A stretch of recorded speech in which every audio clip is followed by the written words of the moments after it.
Hey guys, yay! I think I'll be giving you guys a dance every time I come, so get used to it. Welcome back to my channel. If you're new to this channel, please don't forget to subscribe and like and watch other previous videos, and please do well to give this video a thumbs up now or at the end of the video if you enjoy watching it. Thank you. So today we'll be talking about budgeting, and to be very honest, this is a topic that most people do not like, so calm down, relax. It's not that deep, it's just money, ego, mostly based on that's event budgeting. So please pay attention. I hope you learned something new. If you have any questions, do not forget to put them down in the comment section. I'll make sure that I respond to you there or using another video. So thank you so much for your time. Now to it. What is budgeting? Budgeting is basically a financial plan for a defined period. Now that defined period can be a year, a month, whatever. A lot of people do not pay attention to budgeting. A lot of you people know yourselves, you will spend money without thinking about it, and I mean, I can't blame anyone. Not everyone was trained with that. So today we're going to talk about event budgeting. Mind you, whatever we talk about today can be used in your regular everyday life. Just stay tuned. Don't say it doesn't relate to you. Wait, I will get to you. Okay, what is event budget? It is the financial plan for the event. That is what event budgeting is. Most times people don't like talking about money. If you ask, as an event planner, every time I ask a client how much do you want to spend, they always go like, oh, if I tell you how much I want to spend, you would charge me too much, or you'd cut my neck, or whatever. Hold up, if true now that money you won't spend, why are you afraid? Talk it with your full chest. But sometimes some people have very ridiculous budgets. Like, they have an event for 500 guests, and then you hear that, oh, I plan on spending 2 million. For where? Where you want to spend 2 million naira for 500 guests? Is it possible? But some people say that so that they can get the event planner to beat down prices. I don't know, that depends on who you hire, okay? Because if it's event fairy, you already know. Why is it important? Event budgeting is important so that you know what you plan on spending for a particular event, and so that you know the direction you want your event to go. It's important for you to plan towards the event financially, because that would affect what you would get, the quality of event that you would get. It will affect the quality of vendors that you would get. So contrary to what most people think, having a budget doesn't make you poor or frugal or whatever. Having a budget just directs you. It gives you a good direction for where you want your event to go to. Like, you can say your budget is 15 million. 15 million in this economy right now is a lot of money. So trust me, it doesn't mean you're poor. It doesn't mean you are frugal. It doesn't mean like you're not going to spend money. All those our odogus that want to spend money. That's not what it means. A budget is just a plan so that you know, okay, I'm willing to let go of this amount of money in order to make this event work. Whether you're planning it on your own, or you have an event planner, or you have your family helping you, a budget is going to help you. It actually reduces should I say unplanned spending, right? So that's really what it's about. It's not about if you have money, or whether you are Dangote or you're the poorest person on earth. You need a budget to be able to plan anything. To be honest, you need to know, even if it's I want to spend 2k on this event, at least you know whether you'll be able to spend it or not. I don't know, but you already know that you have that money, okay? So it helps. I mean, sometimes you already have a budget, and then you go ahead and say, okay, I stumbled on a little money, or someone gave me money in the process of planning my event. Then your budget can actually increase. But in some cases where you do not have family or friends that are going to gift you, your budget is really what guides you. Your budget is what would help you achieve that event without cutting your neck. It's very important. Please make sure you have a budget. I mean, I'm emphasizing on event budgeting because a lot of people they don't make plans for budget. They don't make plans for, miscellaneous in their budget. They don't make plans for anything, so it's very important to have a budget for your events. First thing we have to figure out when you're planning an event is how much do you want to spend. Now, in relation to our everyday life, how much do you want to spend this month? Now that fuel is expensive, now that transportation is cutthroat, now that everything is so expensive, you need to have a plan in order to survive in the country that we are living in today. So you need to know how much, like if you're being paid, for instance, 100,000 naira, and you're going to a place where transportation is 500 naira a day, you need to have a budget for transportation. How much do I spend per day? You put it down there on that transportation. Now, there are realistic budgets, and then there are budgets that event planners and people that are in the industry actually call unrealistic.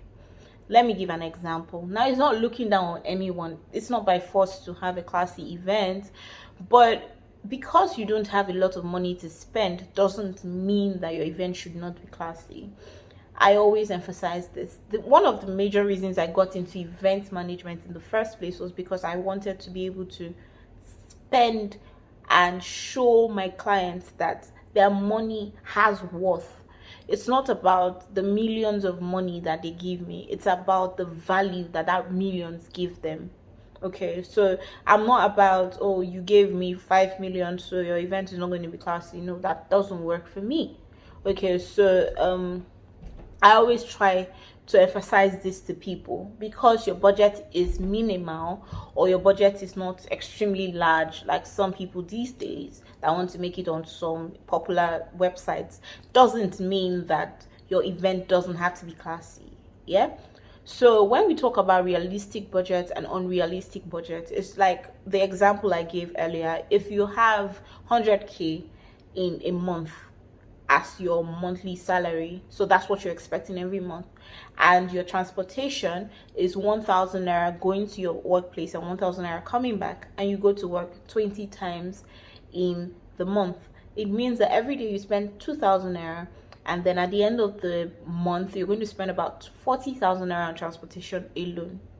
Now, if in your budget, even though you earn 100,000, you plan on using Uber every day to the office, meanwhile Uber to the office every day would cost you about 5,000 naira, multiplied by 20 days, that would give you 100,000 naira, making it unrealistic, because you have to eat. Now, person will eat go work, you know, go faint now, Abby. So that is what an unrealistic budget looks like when you are planning without thinking of other things that are involved in that particular thing that you're planning. Okay, so you're planning on how you're going to transport yourself to the office, but at the same time, you're not planning that you're going to eat, you're not planning about what you're going to wear, you're not planning about house rent. Abby, you want to sleep on that bridge? When you say you want to plan for 500 guests, and in actual fact, all you have is 2 million naira, that is an unrealistic budget. Reason being, just a hall can take over 300,000. That's if you're even going for a minimal hall. 300,000 naira out of that budget, and then you expect that you do decoration, you do, your own personal outfit, you do makeup and all those things, including food and drinks for your guests. Why is a realistic budget important?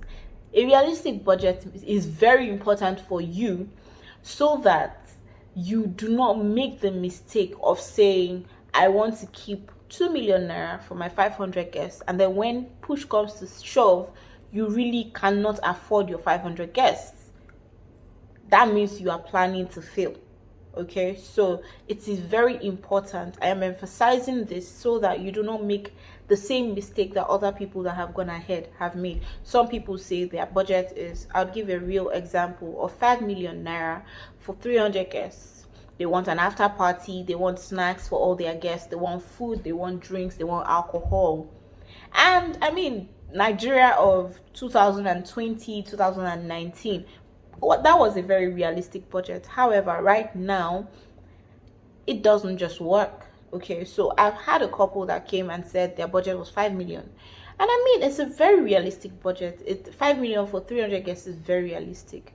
However, because of the increase in price, because of inflation, because of every single thing that logistics affects, 5 million wasn't enough.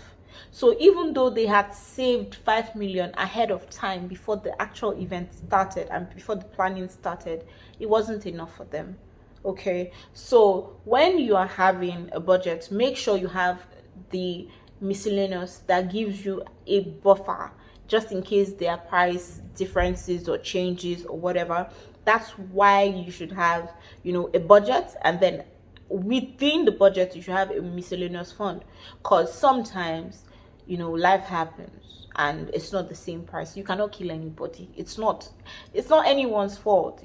Economy is economy. After you've come up with your actual budget, the next important thing that you need to come up with is the things that you are going to be paying for. So what does this include? This includes all your vendors. This includes all the items you need to buy for your event. This includes every single thing that needs to go into your event. Taking it back to regular life, what does this entail? Transportation to work, feeding, rent, clothing allowance, entertainment, internet, things like that. That is what your budget should include. That's the regular, regular item that your budget should include. Okay, so when I say you need to decide on the actual things on your list, the actual items on your list, that is what I'm referring to in your everyday life. Now, in the event industry, what I'm referring to is your hall, your decoration, your lighting, sound, DJ, MC, all those items. I would give a list of items that are supposed to be on your list. Whatever you're going to be having at your event, that is what should be made up in or listed in your items list. Okay, and this is important so that you know what you want involved in your event. What do you want to pay for? Now, sometimes people are lucky and they get people sponsoring one or two things. So when you get a sponsor for some items that are already listed on your items list, you can just put by the side of that item taken care of, okay, or covered by whoever. The next thing you're supposed to do is to have a priority list. I always make sure to ask my clients or family or friends or whoever is sponsoring the event, what is important to you? That question is one of the most important things that you need to answer when you are planning your event. What is important? Some people say food is important. I mean, now who chop go dance, Abby? But for some people, it is decoration, because they feel like those pictures are going to last a lifetime. So whatever is important to you, you need to invest your time and your money on those things. But some people actually say that they just care about how they look, because obviously in their wedding album, that is what they would see. Okay, so priority list differs. However, when I am advising clients, I always advise them, this is me giving people free tips again, don't underestimate the power of event fairy. Anyway, so back to it. The important things I always recommend to clients is, firstly, food, because you don't want your guests to come, pay for makeup, pay for gele, pay for their ashwebi. Some people these days are spending over 100k to go as wedding guests. They will now come, now give them food. They vessel. So don't go vex person because say they never. Now, that saying of a hungry man is an angry man, no be lie. I don't see them. They almost beat me for person event. Okay, so please, food is number one on that list. Number two is decoration. Your decor doesn't have to cost, I don't know, it doesn't have to cut anybody's throat, but it is very important that you have decor planned to the T. You know, I've seen people spend a lot of money on food, on their outfits, on photography, and then you enter the hall and it's like, oh my god. Some decorators feel no make heaven know because anyway, so that is one of the important things. I feel like that's number 2 on my list, decor. Because when you see your wedding pictures, when your guests are posting pictures from your wedding, that's the background, that's what everyone will see. So you could have spent millions on the food they'll eat. You could have spent all your savings on the hall that you got because you wanted a classy, important, popular hall. At the end of the day, if the decoration doesn't highlight the beauty of that hall, you've wasted money. So that's number 2. Number 3 on my list of important items and priority items when you're creating your budget list is photography. You feel fine, die. You fit do the most expensive decor. In short, people fit chop belle full, right? That can happen and your photographer is a mess. You know, some people get photographers that do not even plan ahead of the event. You know, photographers that when you finish the event, they can't even give you preview because the pictures are rubbish. I had an issue with a photographer recently. Actually, he wasn't even cheap, right? So when you talk about photography, it's not the most expensive on the list that's the best. No, sometimes you have to do your homework, find out, you know, from other clients that have worked with these people, was this person good? Abi, I want to eat busy. You know, this particular vendor was very good when I worked with him the previous time, and then for some reason he messed things up. The couple didn't even like the pictures that came out. All the hard work, you couldn't see the beauty of the decor in those photographs. You couldn't see the beauty of, you know, all the vendors that were there. The small chops vendor, the dessert vendor, they had their stands, really beautiful stands, I must say. But this particular photographer did not provide proper pictures for us, and this is me saying this, okay? So it happens to even the best of us. So make sure photography is top on your list, because that is what you'd remember. That is how you boost your memory. That's actually what boosts your memory when you think of your wedding. The pictures you see in your album, don't go they look and they vex. I beg. And it's not, as I said earlier, it's not by who caused pass, so some of them now weary. So no go talk say Abigail said photograph. Yes, it's really important, but it's not by price. Do your research, ask your questions, and make sure that you pick the best person that works with your budget, number 1, and what you have in mind for your event. Because when you're planning an event, you need to know, how do I want my event to look like? What feel do I want to have? That is what would help you determine a lot of other things when you're choosing the top 3 important things I have listed for you. Hey guys, thank you so much for watching this video. If you enjoyed the video, please give this video a thumbs up. If you learned something new, please leave a comment, as we'll appreciate your feedback. Kindly turn on your notification button so you know when we post part 2 of this video. Thank you. Bye.